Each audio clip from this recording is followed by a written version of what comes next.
Hola, soy Mario Arce y esta es una producción de Público y Privado.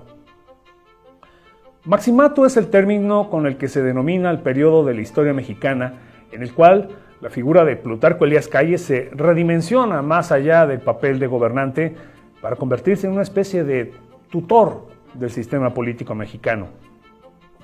En efecto, el concepto utilizado es el que mejor explica el papel que desempeñó Elías Calles, porque quien ejerce este oficio es aquella persona que ejecuta una tutela, que orienta en determinadas funciones. La revisión de diversas fuentes permite sostener que durante los años de 1928 a 1936, el mando político del Estado mexicano lo ejerció Elías Calles, delegando en quienes fueron titulares del Ejecutivo Federal los ejercicios administrativos que el cargo exige.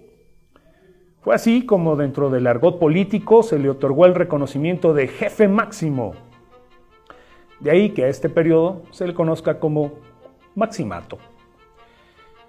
Con relación al reconocimiento de Elías Calles como jefe máximo en la documentación oficial, como lo es el texto de la renuncia de Pascual Ortiz Rubio al cargo de presidente de la República, se le reconoce como tal. Es decir, en la renuncia de Pascual Ortiz Rubio se le denomina jefe máximo.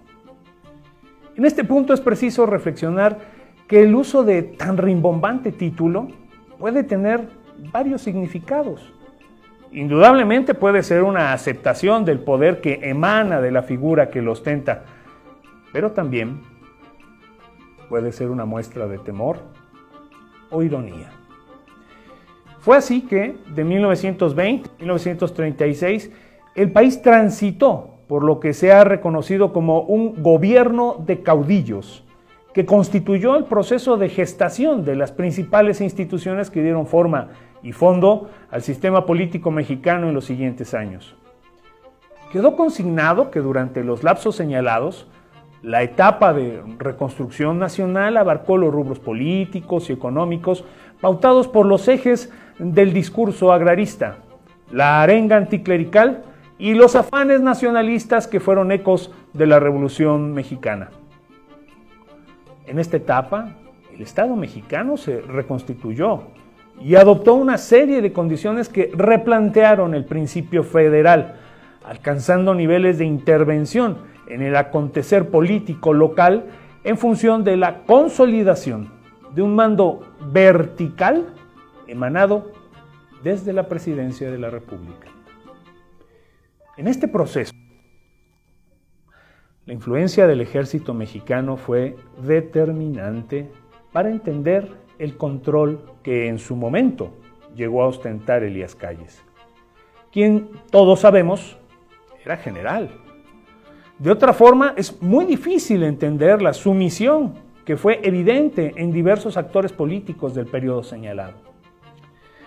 El ascendente del Instituto Armado lo podemos valorar tomando como referencia que en el periodo de 1920 a 1946, 5 de los 7 personajes que ocuparon la titularidad del Ejecutivo Federal ostentaron grados militares. Fue hasta 1946 que la presidencia de la República recayó en manos de un civil, me refiero a Miguel Alemán Valdés, y así se ha mantenido hasta el día de hoy. Antes de que esto ocurriera, dentro del organigrama del partido hegemónico se borró la presencia del sector militar, esto a los inicios del periodo de gobierno de Manuel Ávila Camacho. No obstante, la presencia de militares en la vida política de México se puede calibrar si consideramos que el propio partido hegemónico fue dirigido en distintos periodos por al menos 4 militares.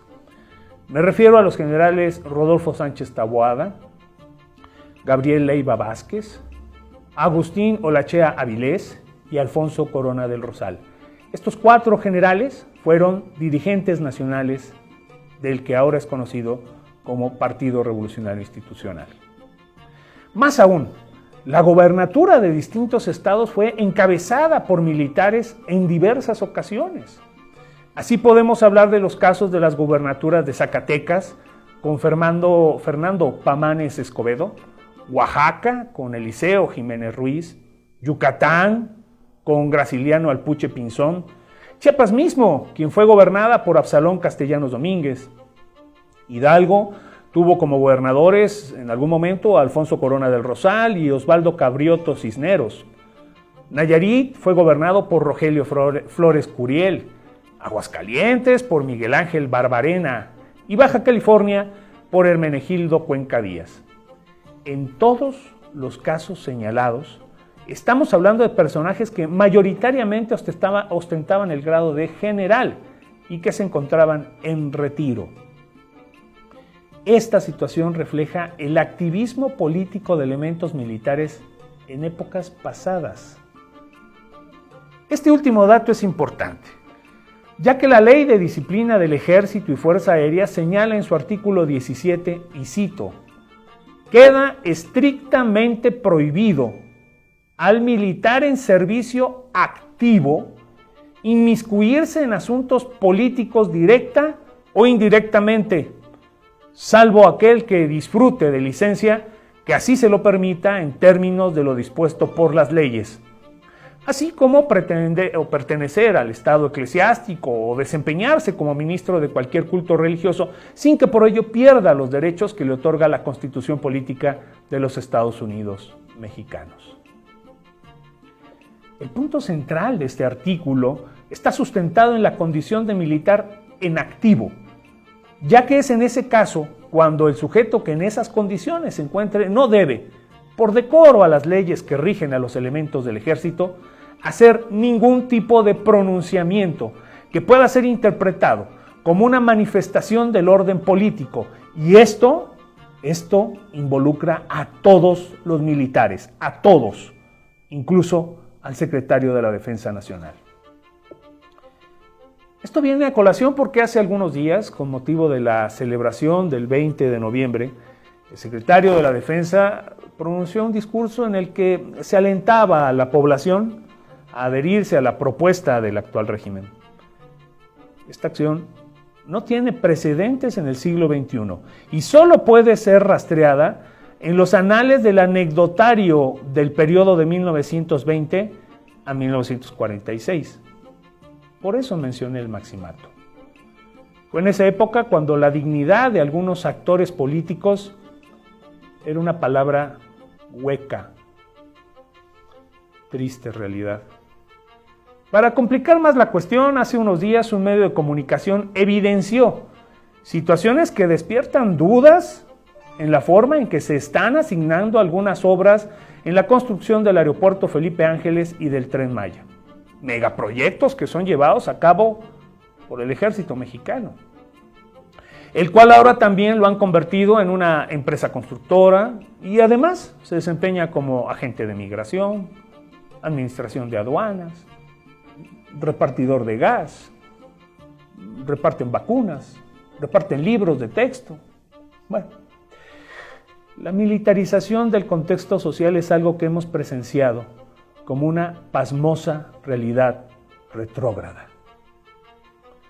La respuesta del Ejecutivo Federal frente a lo denunciado fue emitir un decreto que blindaba la información de estos proyectos, minando con esto el libre acceso que cualquier ciudadano debe tener en la forma en que se ejercen los gastos del gobierno. Lejos de pretender hacer el más mínimo esfuerzo por aclarar lo señalado por los medios de comunicación, la opacidad y la corrupción hacen gala en la actual administración federal. Más allá de discursos matutinos donde se presume una supuesta superioridad moral, los hechos demuestran contundentemente actos que afrentan la más elemental honradez. Los invito a reflexionar. Al principio del periodo posrevolucionario, la influencia del sector militar en el acontecer político nacional era una cuestión muy difícil de separar. Pero han pasado décadas desde entonces y cualquier acción encaminada a reposicionar a los militares más allá de sus funciones de defensa pueden y deben ser interpretadas como atentados a la democracia. A lo largo del siglo XX en México se derramó mucha sangre para que la sociedad civil contara con instituciones que fortalecieran la vida política, lejos de los mandos militares. No permitamos que el delirio de un solo individuo nos encamine por derroteros que, la historia lo demuestra, solo traen aparejados tristeza, dolor y muerte. Gracias, yo soy Mario Arce y esto es Público y Privado.